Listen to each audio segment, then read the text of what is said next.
புரியுதா? கடமையை கரெக்டா செஞ்சு முடிச்சிடணும். கடமையை தவறுனாலும் பாவத்துல போகுது. அதனாலதான் ஒரு பிறப்பு ஒண்டிய குடும்பம் இல்லாம சிறப்பு. இல்லைன்னா இவ்வளவு கடமை செய்ய வேண்டியது இருக்கேன்.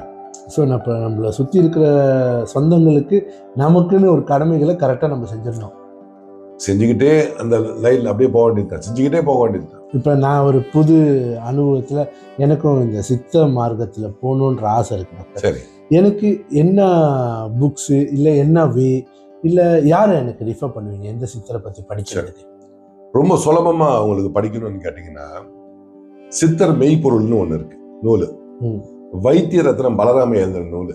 வைத்திய ரத்னம் பலராமையா என்னோட மானசீக குரு, என்னோட குருவோட குரு, ரொம்ப ஃபேமஸ் ஆனவர்.